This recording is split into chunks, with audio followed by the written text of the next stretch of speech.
എല്ലാവർക്കും സുഖമാണെന്ന് വിശ്വസിക്കുന്നു. ഡെയിലി അപ്ഡേറ്റിലേക്ക് എല്ലാ ആളുകൾക്കും സ്വാഗതം. നാളെ ജൂൺ 16 തീയതിയും തുറന്നുള്ള ദിവസങ്ങളിലും നിങ്ങൾ ശ്രദ്ധിക്കേണ്ട വളരെ പ്രധാനപ്പെട്ട കാര്യങ്ങളാണ് ഈ ഒരു വീഡിയോയിൽ വ്യക്തമാക്കുന്നത്. വീഡിയോയുടെ വിശദാംശങ്ങളിലേക്ക് കടക്കുന്ന മുമ്പ് കൂടുതൽ ആളുകളിലേക്ക് ഇൻഫർമേഷൻ എത്താൻ ഷെയർ ചെയ്യുക, ലൈക്ക് ചെയ്യുക, ഫേസ്ബുക്കിലൂടെ കാണുന്ന ആളുകൾ ഫോളോ ചെയ്യുക. വീഡിയോയുടെ വിശദമായ വിവരങ്ങളിലേക്ക് വരാം. 2027 നടക്കുന്ന ജനസംഖ്യാ കണക്കെടുപ്പിന്റെ ഭാഗമായി സെൽഫ് എനുമറേഷൻ നാളെ ജൂൺ 16 മുതൽ ആരംഭിക്കും. സെൻസസ് പോർട്ടലിൽ നാളെ മുതൽ 15 ദിവസം കുടുംബവുമായി ബന്ധപ്പെട്ട വിവരങ്ങൾ ചേർക്കാവുന്നതാണ്. വീടുകളിലെത്തി കണക്കെടുപ്പ് ജൂലൈ 1 മുതൽ 30 വരെയാണ്. എവിടെയാണോ താമസിക്കുന്നത് അവിടുത്തെ വിവരങ്ങളാണ് ജനസംഖ്യാ കണക്കെടുപ്പിന്റെ ഭാഗമായി കൈമാറേണ്ടത്.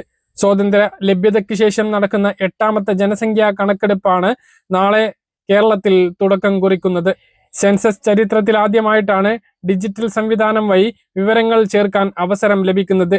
ഡിജിറ്റൽ പ്ലാറ്റ്ഫോം വഴി വിവരങ്ങൾ സമർപ്പിക്കാൻ കഴിയാത്തവർക്ക് പഴയതുപോലെ എന്യൂമറേറ്റർമാർ വീടുകളിൽ എത്തുമ്പോൾ വിവരങ്ങൾ കൈമാറാം. അടഞ്ഞുകിടക്കുന്ന വീടുകളുടെയും പ്രവാസികളുടെയും വിവരങ്ങൾ ജനസംഖ്യാ കണക്കെടുപ്പിൽ ഉൾപ്പെടില്ല.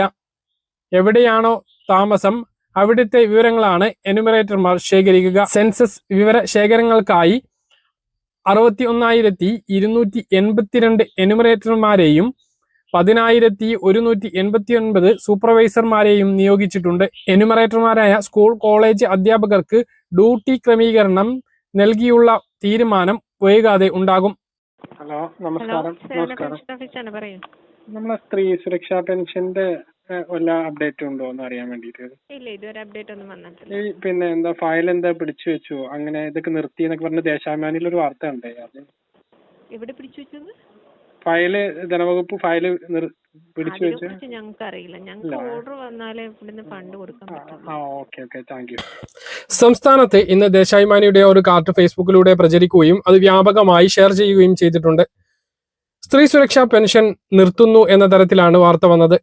16,40,343 പേർക്ക് തുക അനുവദിക്കാനുള്ള ഫയൽ ധനവകുപ്പ് പിടിച്ചു വെച്ചിട്ടുണ്ട് എന്നാണ് വാർത്തയിൽ പറയുന്നത്. ഇതിന്റെ സത്യാവസ്ഥ അന്വേഷിച്ച് നമ്മൾ ഇന്ന് സേവന പെൻഷൻ വിഭാഗത്തിൽ വിളിച്ചിരുന്നു. പക്ഷേ ഇത്തരത്തിലുള്ള ഒരു അറിയിപ്പ് അവർക്ക് ലഭിച്ചിട്ടില്ല. ഇന്ന് കേരളത്തിൽ വളരെ പ്രധാനപ്പെട്ട ഒരു പദ്ധതിയുടെ ഉദ്ഘാടനം നടക്കുന്നത് ആയതുകൊണ്ട് തന്നെ ശ്രദ്ധ തിരിക്കാൻ വേണ്ടിയിട്ടുള്ള ഒരു വാർത്തയായിരിക്കാം ഇത് എന്നാണ് കരുതുന്നത്. മറ്റ് മാധ്യമങ്ങളിലൊന്നും ഇത് വന്നിട്ടില്ല എന്നുള്ളതും ശ്രദ്ധേയമാണ്. 10 വർഷം തുടർച്ചയായിട്ട് ഭരിച്ചിട്ടാണ് പിണറായി സർക്കാർ ഇറങ്ങിപ്പോകുന്നത്. രണ്ടാം പിണറായി സർക്കാർ അധികാരത്തിൽ വരുന്നതിന് മുമ്പുള്ള തെരഞ്ഞെടുപ്പ് വാഗ്ദാനമായിരുന്നു സ്ത്രീ സുരക്ഷാ പെൻഷൻ.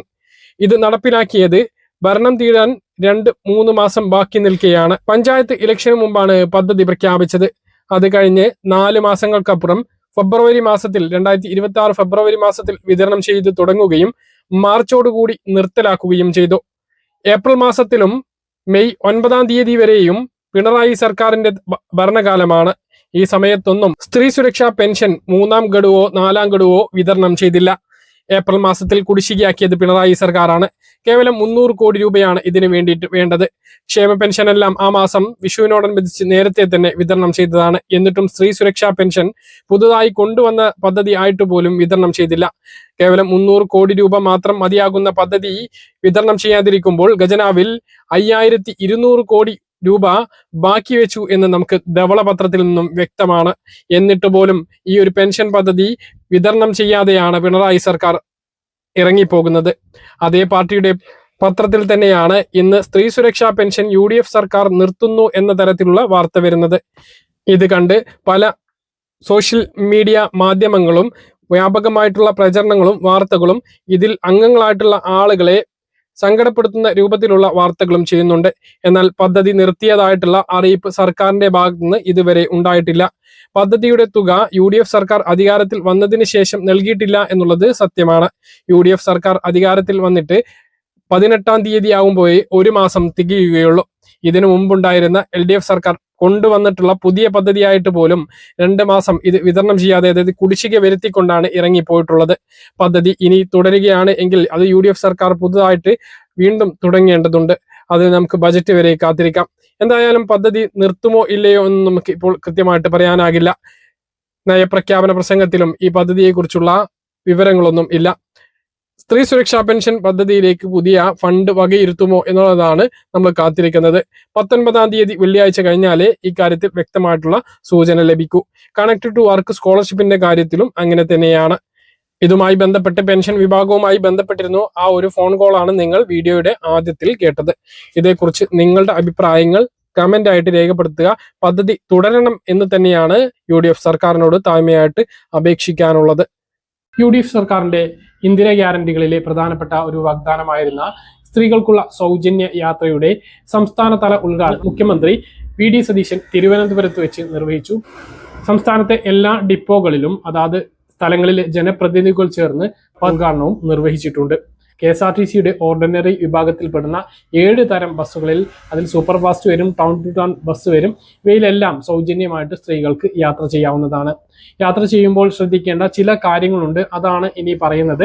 സൗജന്യമായിട്ട് യാത്ര ലഭിക്കുന്ന ഓർഡിനറി ബസ്സുകൾ അറിയാൻ പ്രിയദർശിനി സ്ത്രീകൾക്കുള്ള സൗജന്യ യാത്ര എന്ന് ബസ്സിൽ സ്റ്റിക്കർ പതിച്ചിരിക്കും.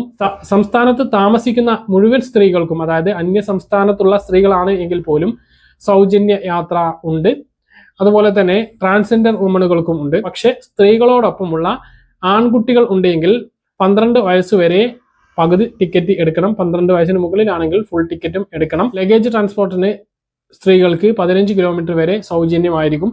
ഈ ഒരു രീതിയിലാണ് ഈ ഒരു യാത്രാ സൗകര്യം ഉള്ളത്. ഇവർക്കുള്ള സൗജന്യ യാത്ര തുടങ്ങിയപ്പോൾ ഒരുപാട് നെഗറ്റീവുകളാണ് വരുന്നത്. ഇത് പദ്ധതി മുന്നോട്ട് പോകില്ല, നടപ്പിലാക്കാൻ കഴിയില്ല എന്നായിരുന്നു ആദ്യം പറഞ്ഞിരുന്നത്. പറയുന്നത് ആണുങ്ങൾക്കില്ല, അല്ലെങ്കിൽ മുഴുവൻ ബസ്സുകളും ഇല്ല, ഒരുപാട് നേരം കാത്തിരിക്കേണ്ടി വരുന്നു എന്നൊക്കെയാണ് ഇതിന് വേണ്ടിയിട്ടുള്ള നെഗറ്റീവ് പറയുന്നത്. ഇങ്ങനെ പറയുന്നവർ ശ്രദ്ധിക്കേണ്ട ഒരു കാര്യം, സൗജന്യമാണ്. അപ്പൊ ആ സൗജന്യത്തിന് വേണ്ടിയിട്ട് കാത്തിരിക്കുന്നവർ നിന്നോട്ടെ, ആവശ്യമുള്ളവർ കയറിപ്പോയിക്കോട്ടെ, ഇല്ലാത്തവർ പണം കൊടുത്ത് കയറിപ്പോയിക്കോട്ടെ. സ്വകാര്യ ബസ്സുകളും ഉണ്ട്, അവർക്കും ജീവിക്കണം. അത് താല്പര്യമില്ലാത്തവർക്ക് ഇത് ഒഴിവാക്കാം, ആവശ്യമുള്ളവർ എടുത്തോട്ടെ. സാധാരണ നിത്യച്ചെലവിന് വേണ്ടിയിട്ട് ദിവസവും പണിക്ക് പോകുന്ന ആളുകൾക്ക് ഇത് വലിയ ആശ്വാസമാകും എന്നുള്ള കാര്യത്തിൽ ഒരു തർക്കവും ഇല്ല. ഇപ്പൊ എൻ്റെ ജില്ലയിലെ, എൻ്റെ സ്ഥലത്ത് പെരിന്തൽമണ്ണയിലെ ഒരു അവസ്ഥ നോക്കുകയാണ് എങ്കിൽ വലിയ ഒരു സഹായം തന്നെയാണ്. കാരണം ദീർഘദൂര ബസ്സുകളുണ്ട്, സൂപ്പർ ഫാസ്റ്റുകൾ, ടൗൺ ടു ടൗൺ ബസ്സുകൾ യാത്ര ചെയ്യാൻ കഴിയും. പെരിന്തൽമണ്ണ ഡിപ്പോയിൽ നിന്നും പാലക്കാട്ടേക്കും തൃശ്ശൂരിലേക്കും കോഴിക്കോട്ടേക്കും വയനാട്ടിലേക്കും നിലമ്പൂരിലേക്കും യാത്ര ചെയ്യാം. ഇത് കൂടാതെ ഊട്ടി ബസ്സിൽ കയറി കഴിഞ്ഞാൽ ഗൂഡല്ലൂർ വരെ സൗജന്യമായിട്ട് യാത്ര ചെയ്യാം. ഇതെല്ലാം സ്ത്രീകൾക്ക് സൗജന്യമായിട്ട് ലഭിക്കുന്നതാണ്. ഇങ്ങോട്ടെല്ലാം ഇവിടെ ഓർഡിനറി ബസ്സുകൾ ഉണ്ട് എന്നുള്ളതാണ്. ഏറ്റവും കുറവ് ഓർഡിനറി ബസ്സുകൾ സർവീസ് നടത്തുന്ന മലപ്പുറം ജില്ലയിലെ ഒരു ഡിപ്പോയിലെ കാര്യമാണിത്. അപ്പോൾ നടത്തുന്ന 600-ലധികം ബസ്സുകൾ സർവീസ് നടത്തുന്ന തിരുവനന്തപുരം ജില്ലയിലേക്ക് അത് വളരെയധികം സഹായകരമാണ് സ്ത്രീകൾക്ക് എന്നുള്ളതാണ്. 100 ദിവസത്തിന് ശേഷം ഇത് വിപുലപ്പെടുത്തുമെന്നാണ് സംസ്ഥാന സർക്കാർ പറഞ്ഞിട്ടുള്ളത്. നമുക്ക് കാത്തിരുന്ന് കാണാം. ആദ്യ വാഗ്ദാനം നടപ്പിലാക്കി കഴിഞ്ഞിരിക്കുകയാണ്. ഇനി നമ്മൾ പ്രതീക്ഷിക്കുന്നത് ബജറ്റാണ്. 19-ാം തീയതി വെള്ളിയാഴ്ച നടക്കുന്ന ബജറ്റിൽ എന്തൊക്കെ പ്രഖ്യാപനങ്ങളാണ് കാത്തിരിക്കുന്നത് എന്നുള്ളതാണ്. സ്ത്രീകൾക്കായിട്ട്, പെൺകുട്ടികൾക്ക് 1000 രൂപ എല്ലാ മാസവും ഡിഗ്രി പഠിക്കുന്ന പെൺകുട്ടികൾക്കാണ് 1000 രൂപ എല്ലാ മാസവും പഠന ചെലവിലേക്കായിട്ട് ലഭിക്കാൻ വേണ്ടി പോകുന്നത്.